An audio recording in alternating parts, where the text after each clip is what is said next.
Make this make sense, Christians. I'll be happy to. Now, I know you're probably feeling a lot of anxiety because you didn't want anyone to actually answer this.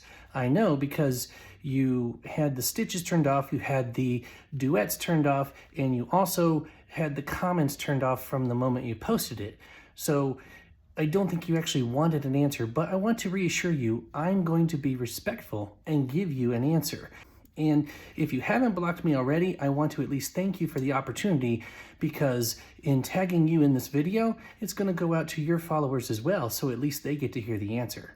So I don't understand how Christians can say that God is an all-loving, honest, and truthful God. The God of the Bible, that is. Well, just one point of clarification. Only atheists call him all-loving. We never call him that. The Bible doesn't call him that. That's an assumption. God is the definition of love, and he offers love to all, but he's not required to show that love to all. In fact, he offers adoption. John chapter 1 makes that clear right here. So, no, he's not all loving because he doesn't have to be. He's the best source of it, but you don't get it automatically. But aside from that, yeah, let's keep going. Because in the beginning, when Adam and Eve were in the Bible, in the garden, God said, you will die, right? Just clarification for everyone, God told them not to eat from the tree of the knowledge of good and evil, and then he warned them the penalty would be death. So, go ahead. So, in that case, if the serpent came along and said you would not die, the serpent was honest to them. Yes, the serpent introduced doubt, but doubt to whom? Doubt to God?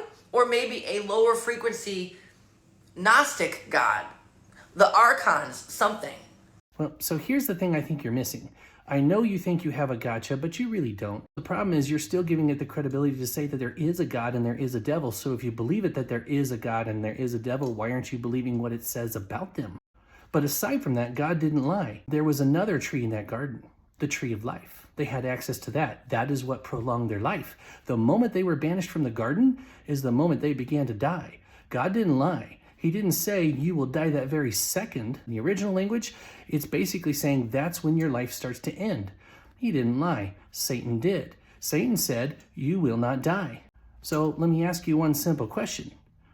Are Adam and Eve walking around today? If they're dead, that means God was truthful and the devil was a liar, just like it says. It makes no sense how Christians sit there and act like the serpent who enlightened Adam and Eve told them the truth. It certainly didn't enlighten them. The reason why it was called the tree of the knowledge of good and evil was because the moment they ate from it, they learned what evil was. In the action of doing it is how they learned evil. It's not a magic tree. It literally could have been anything that God pointed at and said, don't. The moment they did it was the moment they learned the difference between good and evil. So Satan did not give them any enlightenment.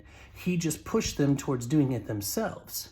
We'll sit there and justify the implied truth or the little white lie. You're gonna die if you eat the fruit.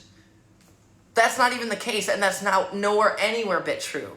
Well, there's no such thing as a little white lie. All lies are lies and all truths are truths. We don't believe in a relativistic morality. So no, God didn't lie, you just didn't understand the parameters. So tell me, Christians, why is it that you'll sit there and justify a little white lie, but yet lying is bad? We're not supposed to lie, right?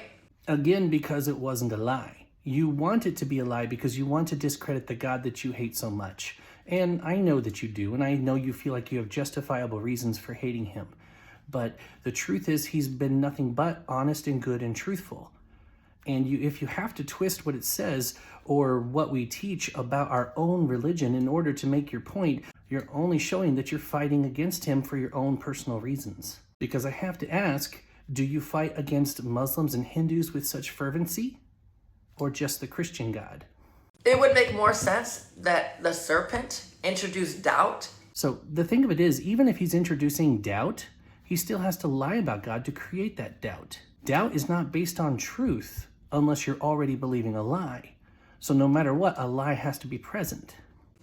And reminded and awakened Adam and Eve to who they truly were, and that the whatever archons that are in control of this realm, and it would make a lot more sense. Well, no, actually it wouldn't, because then you have God eliminating people just because they're doubting him, as opposed to wiping them out because their sin was uncontrollable and a bunch of people were destined for hell.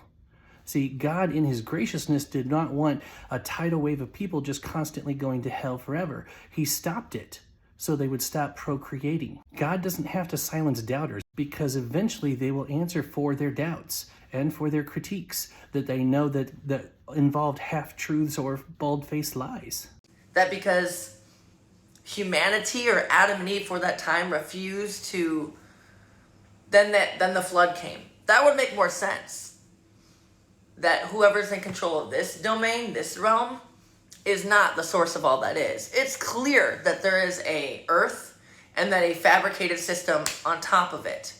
Whoever's in charge of the fabricated system on top of earth, that right there is what is in charge of this domain. And I'm with you.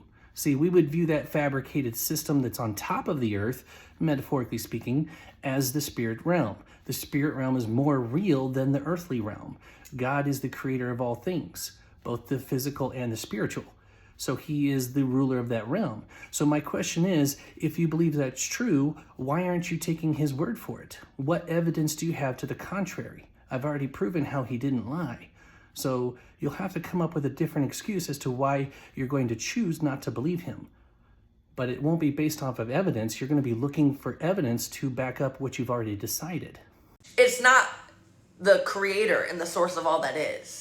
And you can say these things all you want, and it is your opinion, but that's all it is because you have no evidence. You're just saying, this makes the most sense to me, therefore it has to be so. But a lot of people have had opinions through the years that were wrong. I can tell you right now that we are being massively lied to, and you need to wake up. Yes, you are. That's why you're only willing to believe part of the Bible that you like and exclude all the others that you don't, which is exactly what Satan did in the garden. Here's a half-truth so that I can lead you away from God. He's literally pulling the same trick on you that he did on Eve because he knows you're going to fall for it. I'm imploring you not to. The serpent was honest. If that is God that told them they would surely die if they ate the fruit, then you need to look into what God that is. It's the God who kept his word because they're dead.